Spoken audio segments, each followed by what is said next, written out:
ये भूतों का बनाया हुआ हाँ, इंसानों का बस का थोड़ी एक रात में मंदिर बनाना। वो इसमें दराती से मारती, इसमें से खून के फुहारे उठते। खून के? खून के। ओहो।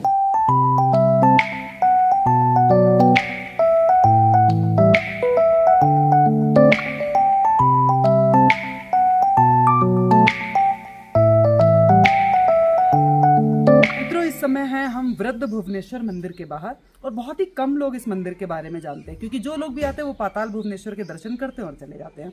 लेकिन हम आपको बता दें कि अगर आपने पाताल भुवनेश्वर के दर्शन किए हैं और वृद्ध भुवनेश्वर के दर्शन नहीं किए हैं तो आपकी यात्रा अधूरी मानी जाएगी। तो चलिए चलते हैं अंदर, आपको दर्शन कराते हैं और यहाँ पे पंडित जी से सारी बातचीत करते हैं। यहाँ से जुड़ा हुआ जो भी इतिहास है वो सारा हम आपको बताते हैं। तो चलिए आपको दर्शन कराते हैं हमारे वृद्ध भुवनेश्वर मंदिर के।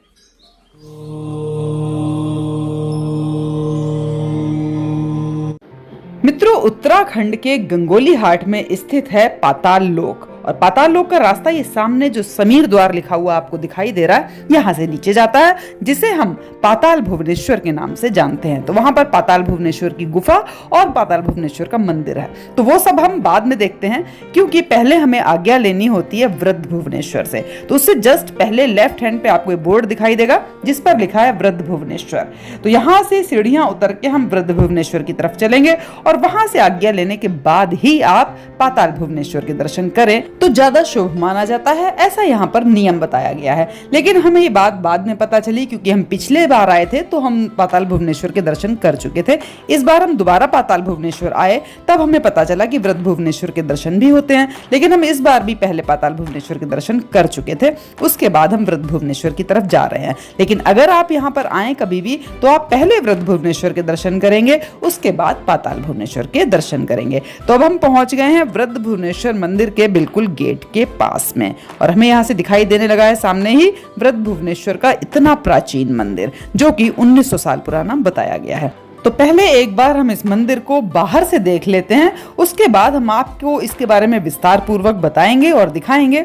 और ये सब छोटे छोटे से मंदिर बाहर प्रांगण में बने हुए हैं, और जो मेन मंदिर है वो इसके सामने बिल्कुल बना हुआ है। तो चलिए मेन मंदिर की तरफ चलते हैं, अंदर चलते हैं, पुजारी जी से बातचीत करते हैं और फिर हम यहाँ के बारे में सारी डिटेल में जानकारी उनसे लेंगे। और ये रहा सामने मुख्य मंदिर, और इसमें आप देखेंगे दोनों तरफ क्षेत्रपाल बने हुए हैं। तो ये क्षेत्रपाल जो है वो यहाँ के रक्षक है इस मंदिर के, और अब हम इनको प्रणाम करके इस मंदिर के अंदर प्रवेश करते हैं और आपको अंदर से पूरा मंदिर दिखाते हैं और पुजारी जी से बातचीत करते हैं।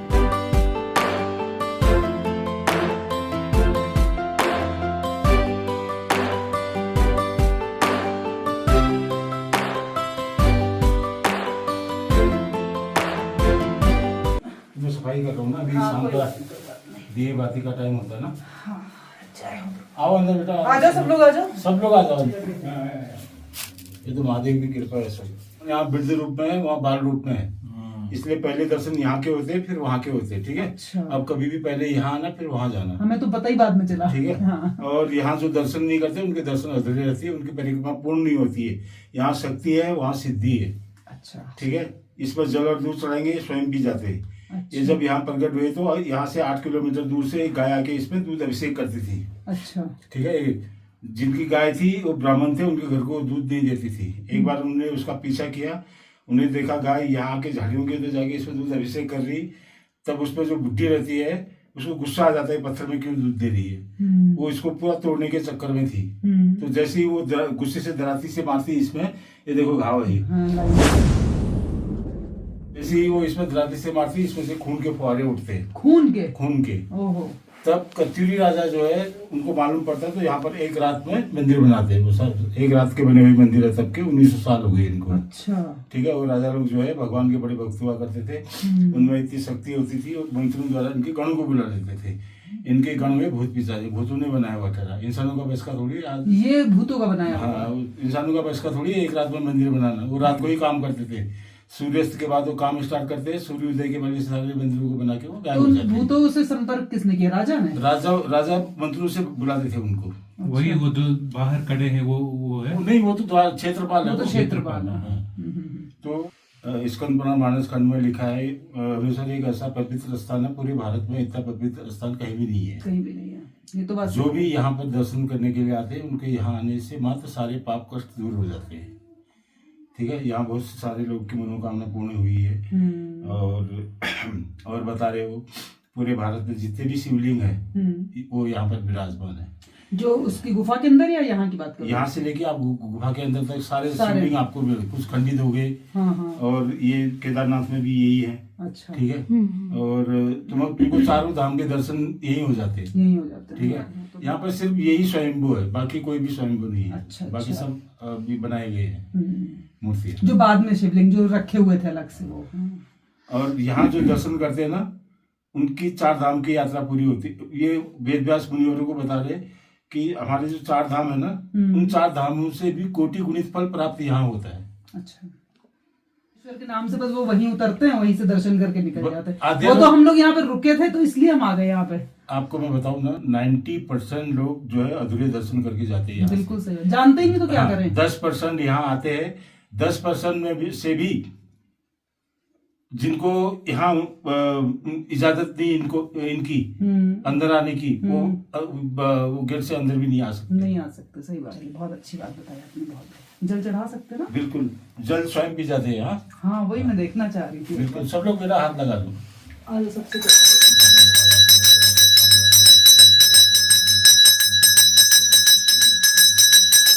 ये तो इसको तो हम बंद करके रखते हैं कपड़े से। अभी मैं ये सफाई के लिए खोला हूँ।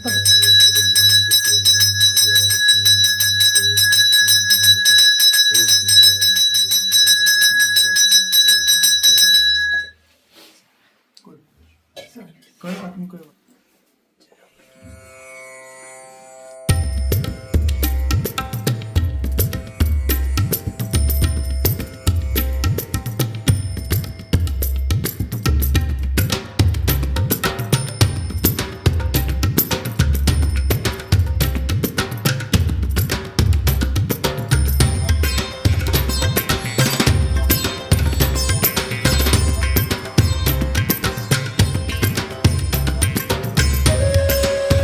काल भैरव है। अच्छा, नीचे काल भैरव है। अच्छा, बटुकनाथ है। अच्छा, बटुकनाथ है। वही मैं सोच रही, कुछ अलग से लग रहे थे मुझे। ये काल भैरव सूर्य भगवान का है। पहले मूर्तियां भी थी। अच्छा, हाँ, तो चोरी हो रही थी, इसलिए मूर्तियां भी सब इसमें रखी है। सारी मूर्तियां इसमें लॉक कर दी हैं। अच्छा, ये जब तैयार हो जाएगा ना। अच्छा, तो सारा कुछ बनने के बाद सारी मूर्तियां यहाँ आ जाएंगी। और ये जो है सूर्य भगवान का है। ये है विष्णु भगवान। देखो शिवलिंग की तरह। ये सूर्य भगवान है। हाँ। अच्छा, ये तो शिवलिंग लग रहे थे। शिवलिंग लग रहा है ना। हाँ। पर यहाँ शक्ति है। हाँ, शक्ति नहीं है ना। हाँ, नीचे का शक्ति। हाँ, शक्ति नहीं है। अच्छा, ओके, हाँ, सही कह रहे हैं। जहाँ शक्ति होगी वहीं शिवलिंग, वहाँ पे शिवलिंग होगा। ठीक है। ये विष्णु भगवान का है। ये वाला ये विष्णु भगवान जी। मूर्तियाँ भी विष्णु भगवान की मूर्ति थी। यहाँ सूर्य भगवान की मूर्ति थी, वो सब यहाँ रखे है। अभी सारी मूर्तियाँ भी इस रूम में बंद है ना। और ये वो काल भैरव, वो बटुक भैरव। और ये देखो, ये शिवलिंग है, छोटा सा है। ये हाथ से ये है, ये छोटा सा उसमें है। ये देखो, ये शक्ति इसको बोलते हैं। हाँ, ये जो चारों तरफ इसकी वो बोलते हैं। हाँ, समझ गए। शक्ति है, शिव और शक्ति। तो अभी ये सारा लॉक में बंद है, आप कह रहे मूर्तियाँ सारी, है ना? तो यहाँ के बाद ये सारी हमारी यहाँ स्थापित हो जाएंगी। अभी यही रखे सब, सारी रखी ना, स्थापित करेंगे कह रहे हैं। तब जो है इनको स्थापित करेंगे। अच्छा, बहुत बढ़िया, बहुत ही सुंदर। इस पे लिखा भी है कुछ है ना। नहीं आता वो। हाँ, ये कुछ दूसरी भाषा में है। ये देवलिपि है शायद। हाँ, पढ़ने में नहीं आता। कुछ वर्ड तो आ रहे हैं समझ में, है ऐसा नहीं है। जी, आपका नाम जान सकते हैं? दीवान सिंह भंडारी। दीवान सिंह भंडारी। कब से आप यहाँ पे? मैं, हमारी तो 11 पीढ़ी हो गई। 11 पीढ़ी है। ओ, मतलब आप तो पीढ़ी दर पीढ़ी आपका यहीं पे ही है। वहाँ पे भी भंडारी ही है। हाँ। जो वहाँ पाताल भुवनेश्वर में सारे मंदिरों में आप ही लोग होते हैं? हाँ, नहीं, वहाँ पर जो है हमारे पुजारी खाली 2 ही है उधर। अच्छा, बाकी गाइड लोग है। अच्छा, बाकी गाइड लोग है। कौन कौन है? 2? एक नीलम है, नीलम सिंह भंडारी। हाँ, एक आपका ये क्या नाम है उसका? चलिए, कोई बात नहीं। मतलब 2 पुजारी, बाकी सारे गाइड है। नहीं, 3 है। अच्छा। भाग सिंह भंडारी। और आप इस मंदिर का देखते हैं ना। हाँ, ये यहाँ का। तो चलिए मित्रों, अब हम चलते हैं हमारे हनुमान जी की तरफ, जो आपको सामने सीढ़ियां दिखाई दे रही हैं। यहाँ से हम पहुंचेंगे उस अद्भुत मूर्ति की तरफ, हनुमान जी की, जो कि योग मुद्रा में। ऐसी मूर्तियां बहुत ही कम, रेयर मतलब हम कह सकते हैं, ऐसी मूर्ति जो कि उनका पैर शनिदेव के ऊपर है और उनके हाथ जो है वो ध्यान मुद्रा में है और उनके हाथ में कोई गदा भी नहीं है। तो इस तरह की मूर्ति आपने बहुत ही कम देखी होगी हनुमान जी की, क्योंकि अधिकांश जो मूर्तियां मैंने देखी हैं वो गदा हाथ में होता है हनुमान जी की, और वो श्री राम के चरणों में होते हैं या अलग से भी होते हैं, तो गदा के साथ होते हैं। तो इसके बारे में पंडित जी का कहना कुछ इस तरह से है। हनुमान दिखे ना आपको, पूरे हिंदुस्तान में वो हनुमान नहीं है। हाँ, वो अलग ही, बिल्कुल अलग मूर्ति वो ध्यान मुद्रा में है। आपको देखो, दक्षिण मुखी हनुमान है वो, दक्षिण की तरफ मुख है उनका, और शनि के सर पे पैर है। अच्छा, ठीक है। तो और ध्यान मुद्रा में है। हनुमान आपको कहीं भी मिलेंगे, उनका शस्त्र उनके साथ में रहेगा, शस्त्र के साथ में है वो। दक्षिण मुखी आपको यहाँ भी, इधर बहुत जगह है दक्षिण मुखी, पर उनका शस्त्र उनके पास में है। यहाँ पर जो है ये ध्यान मुद्रा में खड़े हैं। हाँ, शस्त्र भी नहीं है उनके पास में, और शनि के सर पे पैर है।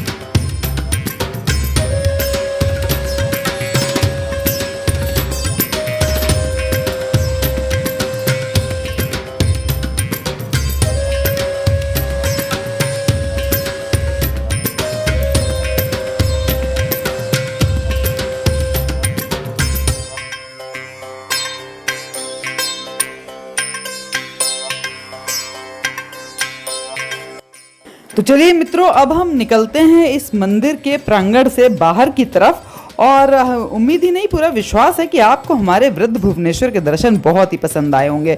और आप कभी भी आएँ तो आपको पहले करने हैं वृद्ध भुवनेश्वर के दर्शन, और उसके बाद आपको जाना है पाताल लोक, यानी कि पाताल भुवनेश्वर के दर्शन करने, वहाँ की गुफा के, वहाँ के मंदिर के।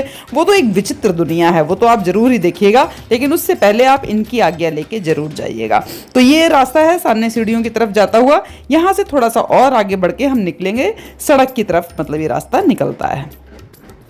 क्या खेल रहे हो?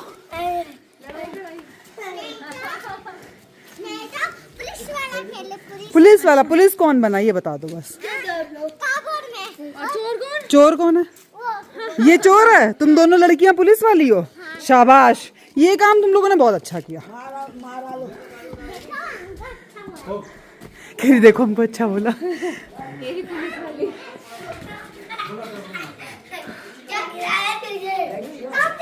तो ये सामने सीढ़ियों से हम पहुंच रहे हैं बाहर, और देखिए सीढ़ियों के किनारे पर कितनी सुंदर लाइनें लिखी हुई हैं। हर घर में हो गौ माता, हर आंगन में तुलसी माता, इस तरह से लिखा हुआ। और हम आ गए उसी जगह पे जहाँ पे हमारा ये वृद्ध भुवनेश्वर का बोर्ड लगा हुआ है, और यहीं पे लेफ्ट हैंड पे हमारा पाताल भुवनेश्वर सामने वो दिखाई दे रहा है। तो अब मिलती हूँ आपकी अगले वीडियो में नई जगह और नई कहानी के साथ। तब तक के लिए ओम नमः शिवाय।